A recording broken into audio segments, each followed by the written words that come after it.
Hi, my name is Angie Tucker. I'm a board member of Revelation Gardens, and Revelation Gardens is a Benton County-based nonprofit working to reduce the number of pets in need in our community. This is our weekly pause, a podcast on Sundays at 2 to talk about all things pet related. Today's topic is the book, The Dogs Who Found Me by Ken Foster. Before we jump in, I'd like to remind you of our founding scripture, Revelation 21:4. He will wipe every tear from their eyes. There will be no more death or mourning or crying or pain, for the old order of things has passed away. Today, we are talking with Joann Joann AUBUCHON Lane. Joann. Who is my friend who has talked books with me before. So the first thing I wanted to ask you, Joann, so what kind of person do you think would like this book, The Dogs Who Found Me? Who would we give, do you think any reader would enjoy reading this, or is it a more specific read? That's interesting that you asked that, because what I said to my husband after I finished it, I said, this should be required reading for anybody who's thinking about getting a dog. You know? Just if this is your first time, or if this is your first time to adopt, or even if you're adopting a second dog, it's just, there's so many good nuggets in there. So that would be my first ideas of, wow, everybody should read this who just wants to have a dog. Yes. And I was trying to think of that answer, and I thought, so I'm in this book club, and we get asked to read things that are out of our wheelhouse.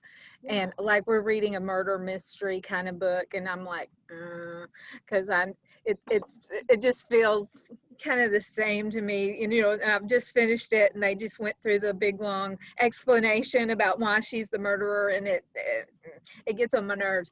But I thought it was interesting how he talked about how he didn't understand people with their animals before. Do you remember he'd say he'd see people walking in New York and he didn't understand that connection? And so I think anybody can get something out of it. But I do think to learn that your suggestion is very, very appropriate. Yeah. But yeah, I think anybody really, he's a good storyteller. I listened to the audio version, and I was entertained and intrigued the whole time. There's a little history of 9/11 in there. There's Katrina. And a lot of people just don't think about that side of it, the pets and the... Right. I use this actually in my classes when we would talk about 9/11, when we were closer to it. I did it a lot more because they remembered where they were, but now they weren't alive. The ones I have, it just so quickly. Okay, so what I want to talk about first, my favorite part of the book is the framing it starts with 9/11 and it ends with Katrina, and that poor man was living in New York City on 9/11, and that poor man was living in New Orleans the day Katrina hit. How pretty crazy. Yes. Yeah, it was really, really interesting. So the story at the very beginning that I loved is it was August before 9/11, and their car broke down, and a bunch of firemen helped him push the car off the road to a gas station or somewhere. And he went back after 9/11 with the dog. Tell me what you thought of that scene. And well, it was interesting to me because they were giving the dog biscuits and they would invite him in, but the writer, he shared, he reflects a lot, and he realized that they were inviting them in because they needed that connection. They needed, to, I don't know, maybe even just be close to those first responders, the people that helped them there, you know, they would always say, come in, let's look at the dog, here's a biscuit. But it was more about the, the, the dog and the owner needing to be with those people a little bit. Yeah, like that connection. And that's why I think maybe the Katrina part and the 9/11 part is almost like not necessarily about the dogs, but we're going to get to that because we're going to talk about Katrina later, about preparing for bad things, because I want to talk about that. The other thing is, you know, they asked the fire people to help them, and the dog got up and helped push the car. Yeah, like, that was so sweet. Yeah. But it really, to me, he also, I think, wanted to put that part in there because he realized that people, you know, policemen or firemen or any kind of first responder people, they are really community minded, and you know, there's a service that they provide over what they do, like to put out a fire, or you know, right. they're there for the community. So I really liked that. I did too. It was really, really good.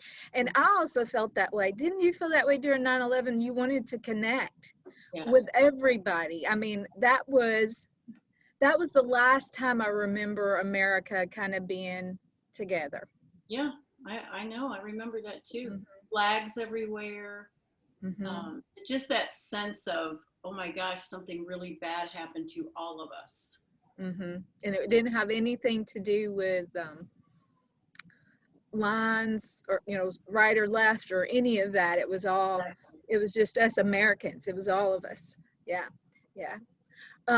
So you said this is a good book for new dog owners to read.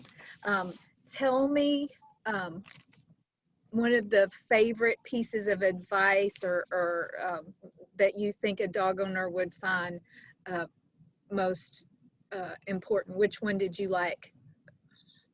That's not a fair question. There was a lot, but I will tell you one. And you know that I'm going through a foster situation right now. And so it's funny because I was playing Randy, my husband, some portions of it because it was so timely and appropriate for us to be hearing and reading the information.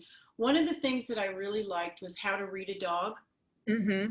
And because we have a dog that we're trying to read, you know, mm-hmm. we're trying to figure her out. She just got back from this woman who is a trainer. She used to work with Caesar Milan, and now she has her own.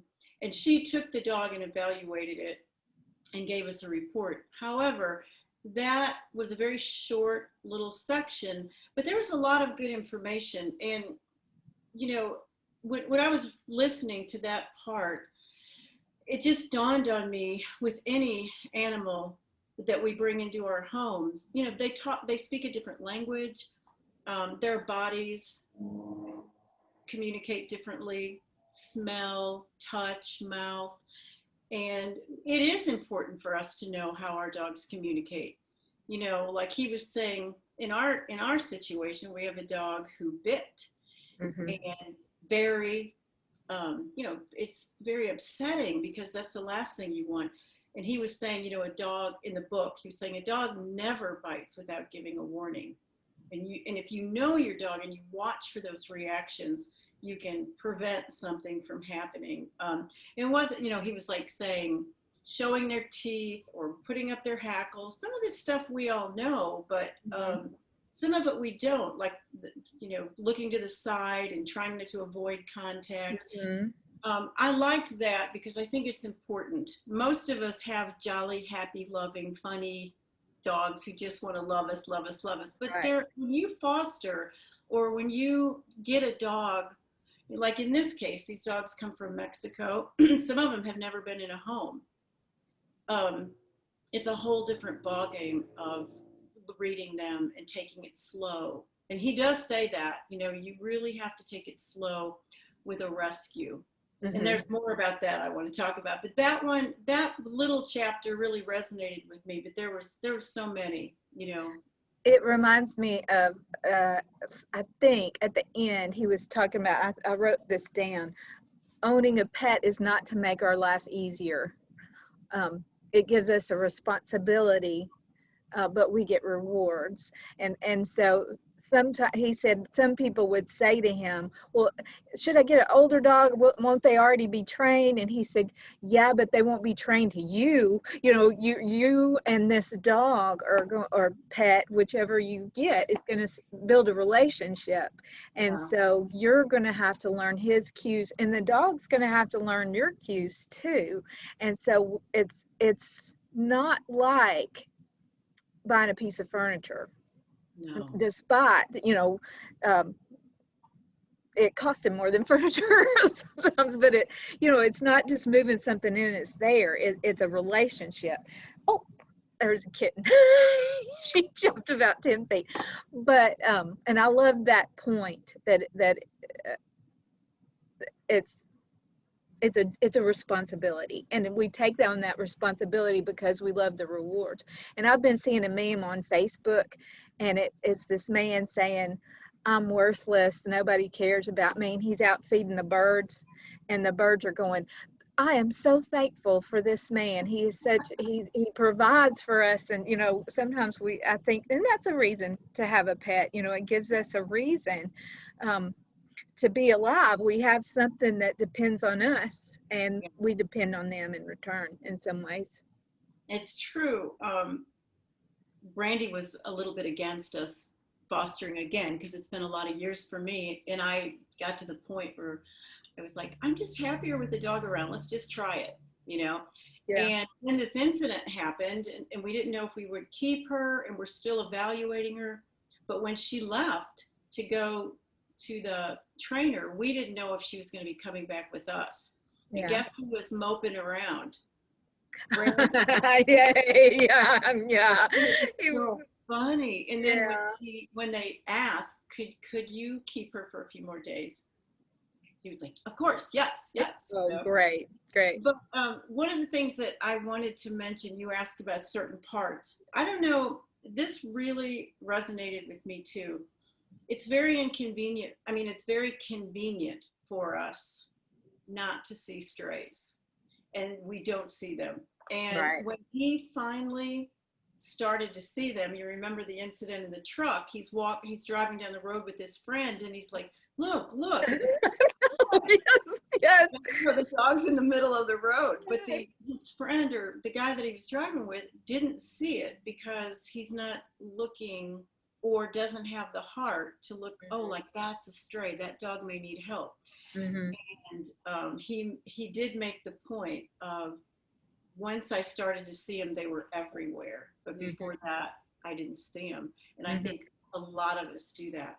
We just see a dog and we're like, oh, he doesn't look too healthy, poor thing. Right. I know.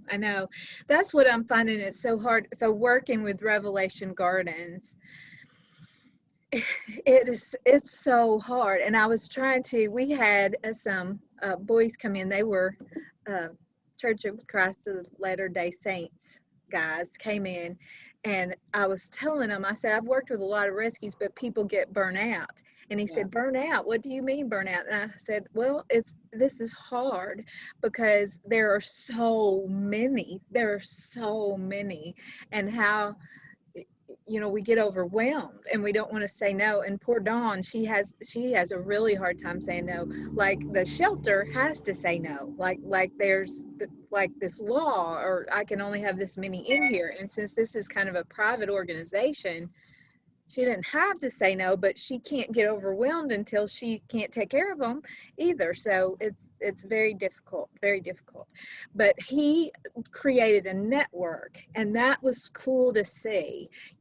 As you get into rescue and you start finding people that I love Rottweilers, one lady said. So when he'd find a Rottweiler, that's who he'd call. That dog that you're talking about that guy didn't see was a border collie, I believe, and he called a border collie rescue. So yeah, that's a good point in this book, that building a network up is vital. It's so important. And he does, in his list of things, he does talk about having lots of avenues of people, different contacts for different kind of things, emergencies, training, fosters, whatever transport. You know, this rescue that we're working with now it's called Pups Without Borders, and they specialize in young, like pregnant mothers or mothers with puppies in Tijuana, which is right across the border. And anyway, they have drivers. Like when they had to come pick her up to take her to the trainer, they have a driver that comes. It's so they make it easy, they make it convenient, but they have like this little connection of people who want to, they can't keep a dog, but they can do other things. Right. You know, they can volunteer in other ways. There's Yes. a lot of that in this book too. Yes. Yes. And I love too how he was a teacher and he started talking about one of the dogs and one of the students took the dog. Yes. And then he kept talking about, I found a pit bull, and they were like, yeah, you told us. And he's like, no, this is a new pit bull. You know, he found another one. So he had a new story. Yeah, to go. I wanted to mention this because I talk about this a lot with Dawn. One of the things about being a foster, and since you're being a foster, this is going to be something you can talk about. It's hard when we give them up. And so right now, you know, she's got a couple of cats that have been adopted out this week. And so she's very anxious. How are they doing? You know, how are they doing that first week they get home? And so he talked a lot. One of my favorite stories was the little dog Sinatra. He found this dog tied up to a bench in a dog park, just left there. People assuming other people are going to take their responsibility and handle it. And they did. So he took that dog, and somebody said, my bartender has been wanting a dog. So he didn't know what had happened to Sinatra, you know, so he had no idea. And so one day he saw Sinatra out on the road, and he said, hey, is that Sinatra? And the guy's looking at him like, who are you? And he's like, yeah. And he said, I'm one of the guys that found him. And he was like, I'm so thankful that you found him. He has been such a blessing to me. And he says, we don't call him Sinatra anymore. We call him Frankie, because, you know, that's more like personal, I don't know, intimate than Sinatra. But anyway, you know, that hard, it's hard being a foster and not really knowing what happens with the pet that you've been helping. And a lot of times you don't. I know. I just remember, you know, when we were fostering in Tennessee pretty well regularly. You know, it was really comforting to get pictures and have contact with the families who adopted. I even still hear from families. You know, these dogs are getting up there now, but you know, it's like he said, they leave a little piece with you and you leave a little piece with them. And it's very true. And I know dogs are in the moment. Probably we feel that way more than they do. But when they took this dog, Jazz, to be evaluated, and she's very timid and is very timid around people. Well, we met the girl who was bringing her back. We met her halfway. And when she saw us, that tail, and and the girl said, "Oh my gosh, we've had her all this time, and we've not seen this side of her." Wow. You know, and it's just like she was like, "Hi, there's my people," and we didn't see any of this at all. There was no tail wagging, no smiling. So when you either rehabilitate a dog or just get them to trust, and then they love you, and then you have to say, okay, now you go with somebody else. Right, I know. It's very, very hard. Yeah, it is. It is, yeah. I love too, Brando, the main dog he had, the first dog that was all through the book, when they were getting ready to leave New York, and like they went on a walk, and Brando knew every place he had ever been. Like they stopped at a house where he had stayed, and he looked and was like, is she here? You know, and he was like, no. And that, you know, saying dogs live in the moment, he talked about that a little, because he said they live in the moment, but they have long memories, which I thought was interesting. Like, yeah, when you're not there, maybe they're living for that person they're with, but when they see you again, they remember, you know, and they're like, oh, I know you know, and that was really neat. You know what? I had a friend of mine tell me a story this weekend. He lives in Portland, Oregon, and he's got his dog is a setter, Mickey. He and Mickey live together, and he was telling me that about a year ago they were going by their normal walk, and one of the buildings that they went by, this mouse came out, and he and Mickey had like this staring contest. Mickey like points, and Yeah. he let him like stare at him for a long time. He goes, do you know, even a year later, when we go by, every time we go by that building, Mickey has to stop. Oh, yeah. Here, he knows. Yeah, yeah. Smell, whatever, but it was so funny. Yeah. They have long memories. Yes, I thought that was really neat. What else did you have that you want? You kept saying there's some things I want to talk about that we haven't talked about yet. So what else did you want to talk about? I do have a bunch of stuff, but this is a side note. I thought it was really interesting that there's a whole book, Ian Phillips on Lost, that just talks about posters of lost dogs. Yes, I have that.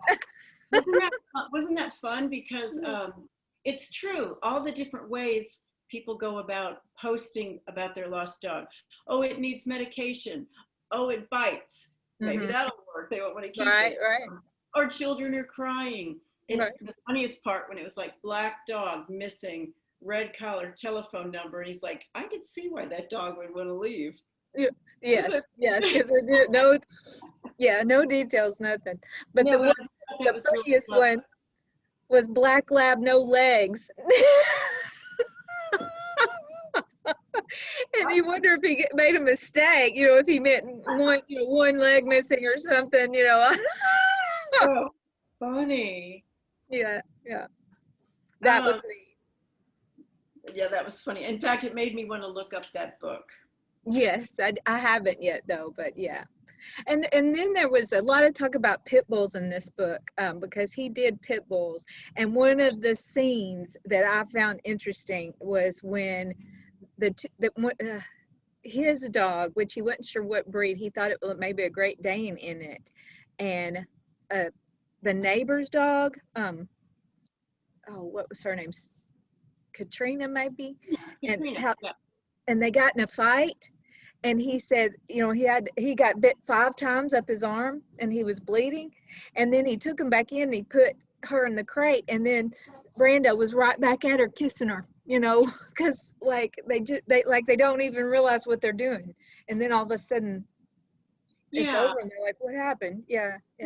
He also said in there that dogs who bite humans, when they get that taste of human blood, they know they've done something wrong. And I thought that was really interesting. I mean, I'm so fresh off this incident where this guy got bit all up and down his arm badly. And she did the exact same thing. This dog that we have, Jazz, she backed away and sat down and just hung her head like, I don't like what just happened. Right. And my instinct was to keep her on a leash and keep her by me and go really slow. And the woman her house we were at, she was like, oh, she'll be better off the leash. And my instinct knew better. And he does talk about that, like really follow your instinct, because your dog better than you think you do. And she's going to pick up on my energy. And and also he was saying, take them from the back legs or the hips and pull them back. Yeah. But there's instinct is really important for owners, like if you feel like it's not a situation, or you've got that feeling of cautiousness, especially if it's a foster, that really resonated with me. Listen to your instinct. Keep her on the leash. Yes. No, and the trainer said that evaluator, she said too much too soon. Yeah. And so anyway, and then you feel guilty. That's what we do. We feel guilty. Yeah, because it's not the dog's fault. Usually it's our own mistakes, I think. Yeah. Well, the other thing that I really thought was interesting is, and this isn't anything new. I just like the way he mentioned that so mmany people, like the neighbor, like Katrina's family. Big woman said, I got the dog for my little boy. The little boy was like 3 months old. Right. Yes, yes. Oh my gosh. Yeah, and the dog was out in cold weather, hot weather, no food, bad food. Just this idea of, oh, we need to get a dog. I mean, I think one of the things I like about his story is that he shares with how much he grappled with, should I get a second? And then of course the third. But he really put a lot of time into it. The more he got to know about dogs, the more he realized that it's an expense.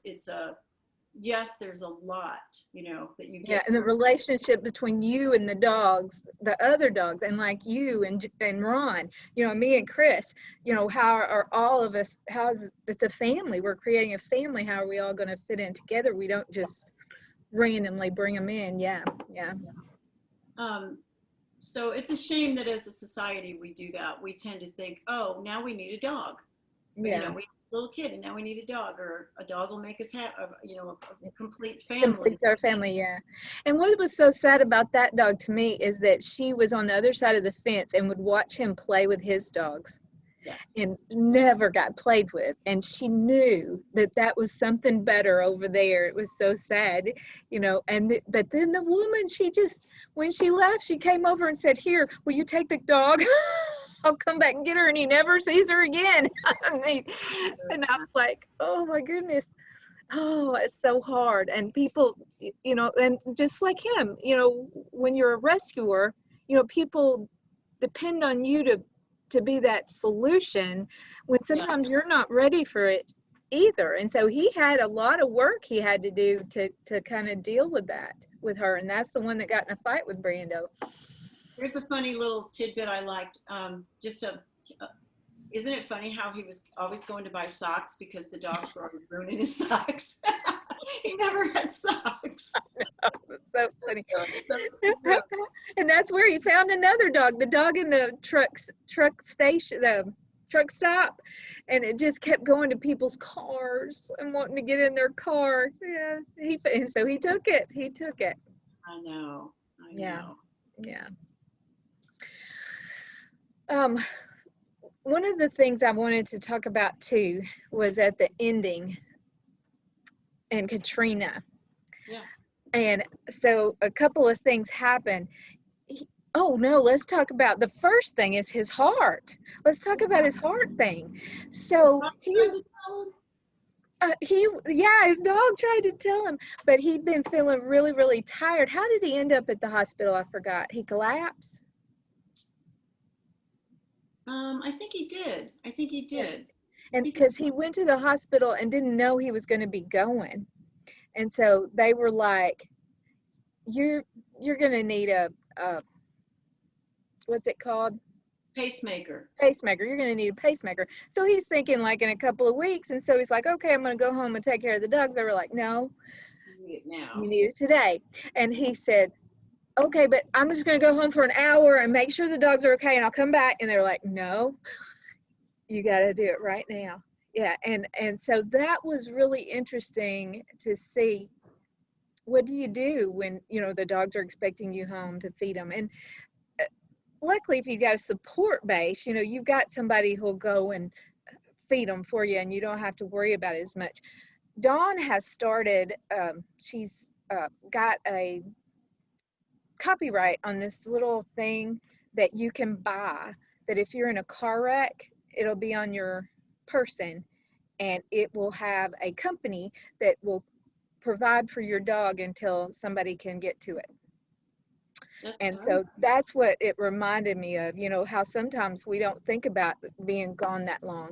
And so when I watched during 9/11, watching, there was an animal show on Animal Planet that I loved. That was a dog rescue police, the dog police. I can't remember what they were called, but people had to leave their dogs in their homes and were not allowed to go back.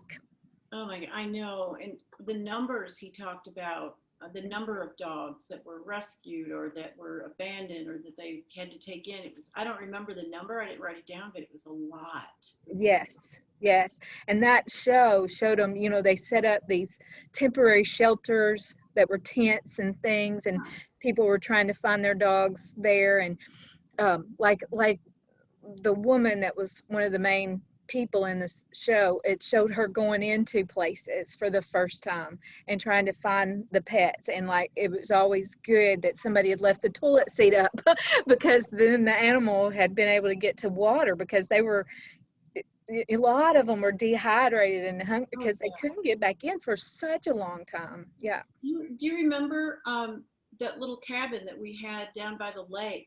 We had a Katrina family, a husband and wife who had Papillons. Yes, and they brought like 13 papillons into that little cabin, but their house was in the garden district and it was flooded, or at least it had some damage. They couldn't go back to it. And they came up in their car with all of those dogs. I mean, it worked out beautifully. Yeah. But, at that time, I remember getting on some kind of a Katrina dog rescue, or just offering a place for people who needed a temporary home, and just happened. Yeah. I don't think it just happened. Right. Yeah. That they needed a place for their dogs, and they were there for several months. It was great. Yeah. So that was the last part when he got into Katrina, and he said that, he thought he was going to be back the next day. So he had one change of clothes. He had like one little bag of dog food, and he went to a friend's house that was further up into Mississippi, and a tree fell in on his friend when she was in the bedroom, and they ended up all in the living room sitting out the storm. But that made him have, at the end, kind of, you need to be aware that you need to be prepared for if there's an emergency. You need to have things in place so that you know what you're going to do about your pets. And after I saw those shows, it got me thinking. And one day here in Camden, I was at Walmart, and Mom called me, and she was helping take care of this older woman, and she was like, they're fixing to evacuate Camden. And I was like, what? And it was when one of the foundry had caught fire, and so they were worried about us actually having to evacuate. And I got really worried about how I was going to get all those dogs in a car. And it happened to Melissa up in Murfreesboro. A car wrecked around where she lived, a big tanker truck, and they had to evacuate, and she had to get her cats in her carriers and take them. And sometimes we don't think about those things. And so I thought that was good in the book too, to remind us that's something we need to prepare for.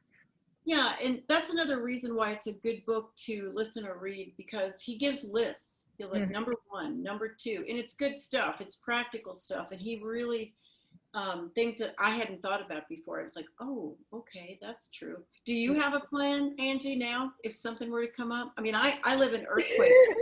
You know how I am. No, I'm just playing it by ear, but I need one, yes.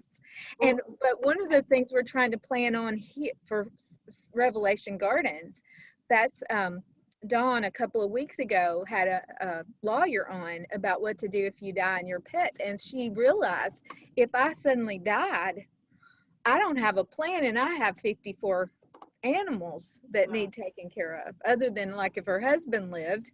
But if both of them were together, which can happen, yes, what's going to happen? I have to have a plan. Yeah. It's do you true. have a plan? Well, you know what? I mean, I do for us. We have had to evacuate here. We had fires. We had to leave. We have earthquakes, and we haven't had to evacuate because of an earthquake, but the house has shook several times. And so we do have like a bag, an earthquake bag, and it's got, food and water. And we have a little thing that has like cash, and we know where the cards and the things that we'll need, titles, all that kind of stuff. But if we take on a dog, it's another thing. Like I don't have a crate. I don't have, stuff like that. But If we do adopt her, we'll just have the one, and we can fit her into the plan. But in Dawn's case, I can't even imagine. That's a huge difference. Right, and she has that many, but I have 4 dogs, 2 cats, a bird, and 2 guinea pigs. They're not all going to fit in the car together. You know, what am I going to, I need to have a plan. I really do. Well, it's good. The book does make you think about that. And he's a very credible source because, my goodness, 2 huge disasters, probably the biggest ones in our lifetime. And right. he, hopefully, yes. Yeah. And, you know, one of the lists he had too, though, that I just wanted to read a couple of them because he was being a little sarcastic. How to lose your best friend. Do you remember that list? Yeah. Invite him to live with you, but only if he stays outside. Yep. Tie a rope around his neck so he knows where he belongs. I mean, just horrible things. Make him accompany you on errands, and while you're shopping, make him wait outside. When you go on vacation for a week, leave a little something extra in his bowl. Tell yourself they survive on their own in the wild. Have you ever heard about? Yeah. And so it wasn't like lists like this is a recommendation book. It flowed into the story. I like that about it. You know, it wasn't this wasn't a textbook, but it was things he had learned through the stories he was telling. Yeah, it was a good list. You know, one of the things I learned from this book is what no-kill shelter really means. Oh, that was heartbreaking. I didn't know. I mean, I guess I might have known and just didn't want to know that a no-kill shelter relates to adoptable dogs. Yeah. So what's a not adoptable dog? Too old? Yeah. Got a health problem? Mm-hmm. I don't know, barks too much? You're right. It's black and nobody wants it because they're all black, you know. So there really isn't a no-kill shelters. Right. It's just the wording. Yeah. And there are different shelters though, and so you need to find out, you know, when you go to a shelter. I know there's some shelters where they try really hard and they've got lots of connections to breed rescues so that they try to get them out, but they're just like us. They're overwhelmed with things, with the animals people won't take care of, you know, that they decide, okay, this didn't work out, so here, you handle it. And they can't do it. And so they're jaded and mean. The one he went to, they were so mean. Yeah. We visit the one, we can almost walk to it down the street. And I'm actually thinking this summer I might do some volunteering because, you know, you can go and they have big runs where you can play with the dogs and everything. Mm-hmm. It's a beautiful, wonderful facility. But it's just good to know. He tracked several of the dogs that had gone into shelters and called or got online to see if they were still there. Some were, some weren't, some were ready to get euthanized. But I don't know, it just opened my eyes up to kind of really what that means. Right, and so don't use that as an excuse. Be sure you know where you're placing a dog. Yeah. Mm-hmm. And you know, one of the biggest things that Angie, I got out of this, and I think that I want to, I don't know, somehow I want to make this my cause, but not everybody can foster. And how beautiful was that woman who would pay for people's dogs for the rest of their lives? I know it. I know. And I'll take on all the financial the financial things that are incurred until the dog dies. And she said she had like 20 that she was doing that. No, yeah. That's kind of one extreme. And taking on fosters can also be, but there's so much middle ground. Mm-hmm. You know, and in a place like Benton County, where I lived for 35 years, we have a serious problem there, which I may be back soon, with people not spaying and neutering. And, you know, I know that over the past, and this isn't Benton County, it's everywhere. Yes, right. Mm-hmm. But what we can do is, you know, donate money, even if it's a little bit, but just getting some financial help, volunteering, you know, there's a lot that can be done, but it's an epidemic everywhere, It you know, is. and it's convenient not to see them, but if $10 a month, every month, if a bunch of people did that, a lot of dogs and cats could be spayed and neutered. Yeah. That's Yeah. what's the bottom line. And that's what, when I was doing like John Snyder, the John Snyder event, and you had, you know, we were selling stuff, but sometimes people would just put some money in the thing, and that was so appreciated. You know, Yeah. even just, you know, every little bit helps. Every little bit helps, and it's opened my eyes to other things. Like the other day, I was in here, and Teen Challenge guys came in. And so I gave them the money I had in my wallet. I went ahead and gave it to them, because you start realizing, you know, what are we here for, you know, if we don't help each other out? And that's the only, sometimes that's how you can help, and sometimes you can do something, you know, and that's what I'm trying to do here. Is I'm doing a lot instead of having, since we don't have a lot of finances, I can't give the money like that lady did, but I have a lot of time, and so I'm able to donate it. Yeah. Yeah, there's just a lot. Even in, you know, heartworm medicine there. Heartworms, oh man, I mean, he did talk about, you know, how the one dog had just about every parasite that you could possibly think. Yeah. Things that kept him from like saying, okay, I'm going to take this dog, Mm-hmm. wasn't she the one that had the eye surgery, and she had the worms, and she had Yeah, heartworm? and he said, like, once she got rid of one parasite, another one would rear its ugly head. It was like they were each waiting for their turn. So they thought, that woman thought, well, I'm going to take away your financial burden, and then you can just have a dog. But then he went into a nice, lengthy reflection on, well, that would help, but I still have 2 dogs and myself, and we're a family, like you were saying earlier. And is this a good fit for us? Right. Yeah. Yeah. It was a good book. It was a good book for those kinds of things in a quick read. You know, it's not an entertaining.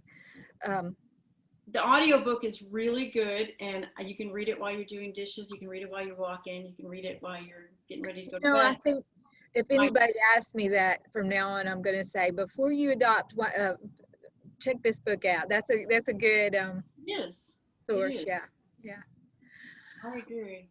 All right. I wish you were here this week, because I want to tell you what we're doing here at Revelation Gardens. Do you know about what we're doing? So we've started the Dog Days of Summer. And so our first one is this Friday. It starts at 4. We're going to have a food truck, and we're going to have some vendors.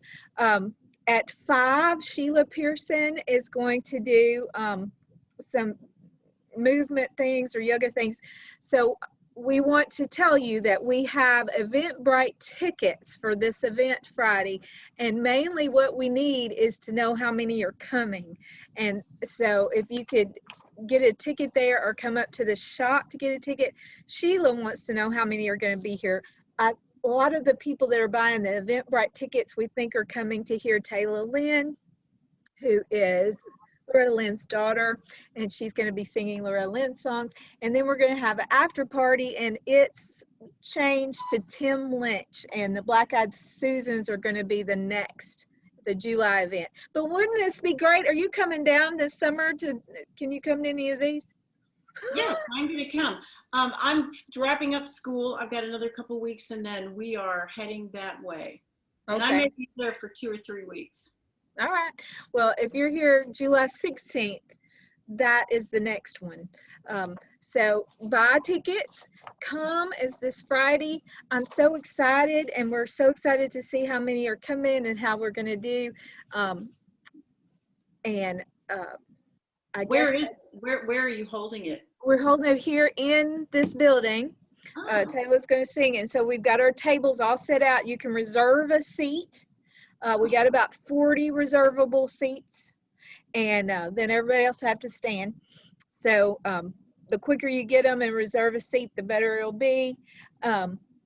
And then the food truck's going to be outside and the vendors are going to be outside. And hopefully it'll not be raining and not too hot, and we'll have a good night. Sounds great. So I'm going to finish up. And I forgot what I said. I want to thank Fox Sanitation and Camden Animal Clinic for being sponsors. They help us to put this on. I can't remember the rest of it, but I do know that we'll be back next week. Same cat time, same cat channel. But tell Jazzy, dogs rule. I will. Thank you, Joann, for being with us. Bye-bye.